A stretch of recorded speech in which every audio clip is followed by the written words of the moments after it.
Brennen കോളേജിൽ ഊരിപ്പിടിച്ച വാളുകൾക്കിടയിലൂടെ നടന്ന ഇരട്ടച്ചങ്കനായ പിണറായി വിജയന് തലയ്ക്ക് മുകളിൽ തൂങ്ങിക്കിടക്കുന്ന ഡെമോക്ലസിന്റെ വാളായിരിക്കുകയാണ് ഇ.ഡി. അന്വേഷണം.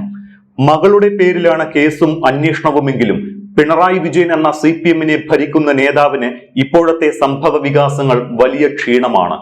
താനല്ലാതെ മറ്റാര് എന്ന് സ്വയം പറയുന്ന നേതാവിന് പ്രതിരോധം ഒരുക്കുന്നതും അതേ വികാരം പേറുന്ന അണികളാണ്.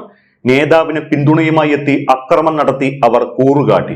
പക്ഷേ ഇതൊന്നും കേസിനെയോ അതിന്റെ മുന്നോട്ടു പോക്കിനെയോ തടസ്സപ്പെടുത്തില്ല എന്ന് പലരും മറന്നുപോയിരിക്കുന്നു.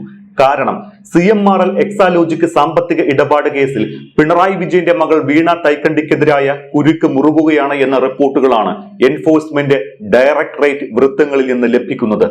ഒരുപക്ഷെ വീണയെ വീണ്ടും ചോദ്യം ചെയ്യലിന് വിളിച്ചു വരുത്താൻ പാകത്തിലുള്ള തെളിവുകളും ഇഡിക്ക് കഴിഞ്ഞ ദിവസം നടത്തിയ റെയ്ഡിൽ ലഭിച്ചിട്ടുണ്ട്. സുപ്രധാന തെളിവ് ലഭിച്ചതായാണ് ഇഡി ഉദ്യോഗസ്ഥരും പറയുന്നത്.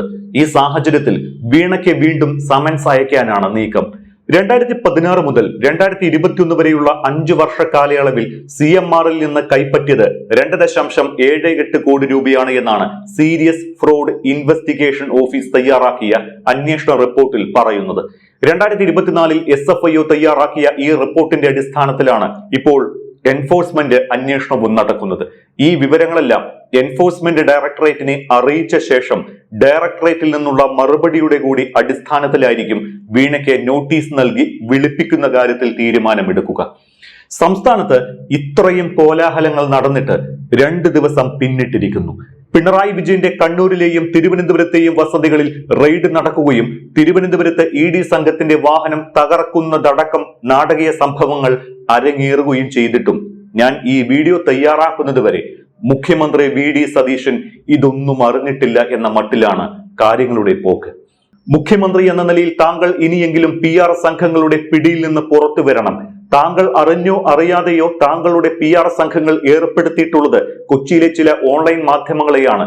അതും ചലച്ചിത്ര നടിമാരിലേക്ക് ക്യാമറ ഫോക്കസ് ചെയ്യുന്ന പാപ്പരാസികൾ എന്ന വിളി പോലും കുറഞ്ഞു പോയേക്കാവുന്ന ചില ഓൺലൈൻ മാധ്യമങ്ങളെ. അവർക്ക് സെക്രട്ടേറിയറ്റിനുള്ളിലേക്ക് താങ്കളുടെ വാർത്താ സമ്മേളനത്തിലേക്ക് പോലും കയറി വരാനുള്ള പൂർണ്ണ സ്വാതന്ത്ര്യം ലഭിക്കുന്നുണ്ട്. അത് എവിടെ നിന്നാണ് ലഭിക്കുന്നത്? ആരാണ് ഇത്രയും സ്വാതന്ത്ര്യം നൽകുന്നത് അവർക്ക്? ആരായാലും ഇത് ഒരു പരിധിയിൽ കഴിഞ്ഞാൽ താങ്കൾക്ക് തന്നെ വിനയായി തീരുമെന്ന് ഓർമ്മിപ്പിച്ചുകൊള്ളട്ടെ.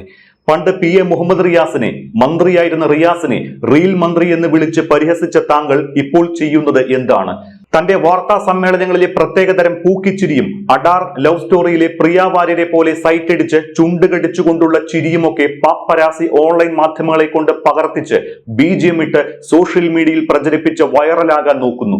ഒരു മുഖ്യമന്ത്രിക്ക് വൈറലാവാൻ ഇത്രയൊന്നും പണിപ്പെടേണ്ടതില്ല സാർ. അവനവൻ ചെയ്ത നല്ല കാര്യങ്ങൾ മാത്രം വാർത്താ സമ്മേളനം നടത്തി പറഞ്ഞാൽ പോലും മുഖ്യധാര മാധ്യമങ്ങൾ തന്നെ അത് ഏറ്റെടുത്ത് ജനങ്ങളിലെത്തിച്ച് വൈറലാക്കി തരും. പിന്നെന്തിനാണ് ഈ പാപ്പരാസി പണി എടുക്കുന്നത്?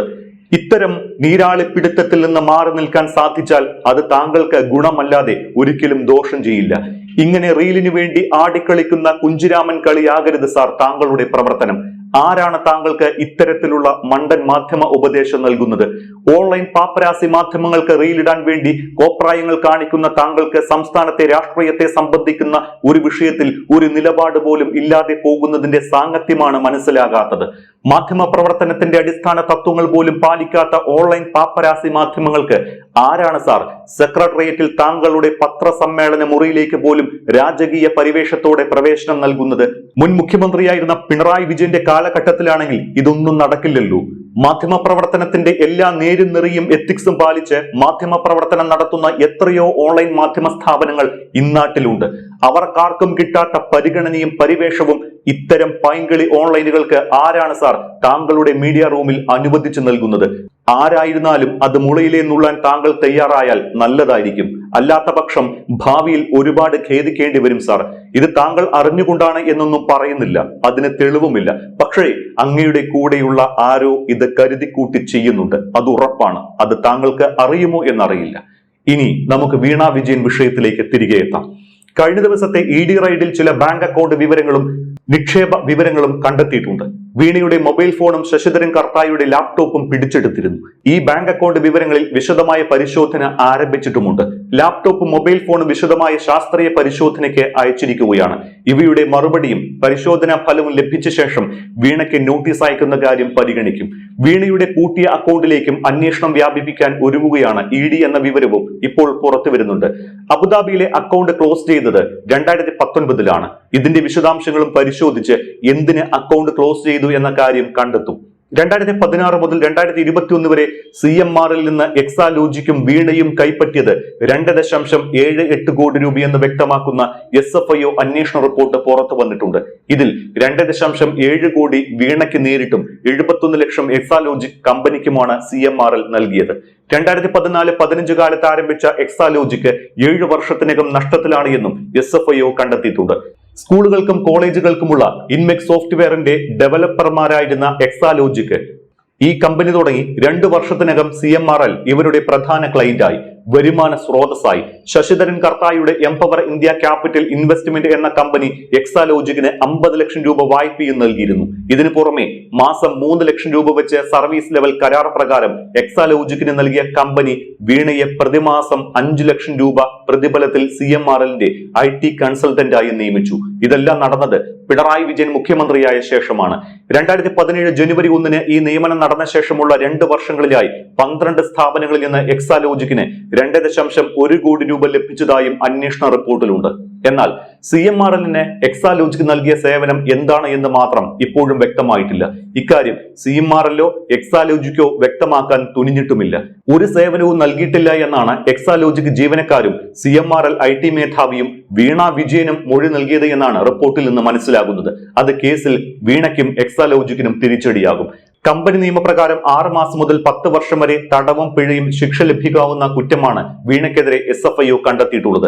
1 വർഷം മുൻപ് കുറ്റപത്രം എറണാകുളത്തെ പ്രത്യേക കോടതിയിൽ സമർപ്പിച്ചുവെങ്കിലും പ്രതികൾക്ക് സമൻസ് നൽകിയ ശേഷം മാത്രമേ കുറ്റപത്രം അംഗീകരിക്കാൻ പാടുള്ളൂ എന്ന CMRലിന്റെ ഹർജിയിൽ ഡൽഹി ഹൈക്കോടതി വിചാരണ സ്റ്റേ ചെയ്തിരിക്കുകയാണ്. ഈ കേസ് ജൂലൈ 7-നാണ് പരിഗണിക്കുന്നത്. അതേസമയം സാമ്പത്തിക ഇടപാട് അന്വേഷണം കേരള രാഷ്ട്രീയത്തെ തന്നെ ആകെ പിടിച്ചുകുലുക്കുമെന്ന റിപ്പോർട്ടുകളാണ് ലഭിക്കുന്നത്. CMRൽ നിന്ന് പണം കൈപ്പറ്റിയ മുഴുവൻ പേരിലേക്കും അന്വേഷണം നീളുന്നു എന്നാണ് ഇപ്പോൾ ലഭിക്കുന്ന സൂചന. ഡയറിയിലുള്ള മുഴുവൻ പേരിലേക്കും അന്വേഷണം നീണ്ടാൽ അത് നിലവിലെ മന്ത്രിസഭയിലെ അംഗങ്ങളിലേക്ക് വരെ എത്താൻ സാധ്യതയുണ്ട്. CMRലെ മുഴുവൻ സാമ്പത്തിക ഇടപാടുകളും EDയുടെ നിരീക്ഷണത്തിലാണ്. പണം എവിടെയൊക്കെ പോയി എന്ന മണി ട്രെയിൽ ആണ് പ്രധാനമായും അന്വേഷിക്കുന്നത്. കുറിപ്പിൽ കണ്ടെത്തിയ PV, RC, OC, KK എന്നീ ചുരുക്കപ്പേരുകാരിലേക്കാണ് അന്വേഷണം. RC രമേശ് ചെന്നിത്തലയും KK കുഞ്ഞാലിക്കുട്ടിയുമാണ് എന്നാണ് പറയപ്പെടുന്നത്. പണം വാങ്ങിയിരുന്നുവെന്ന് രമേശ് ചെന്നിത്തല പറയുന്നുമുണ്ട്.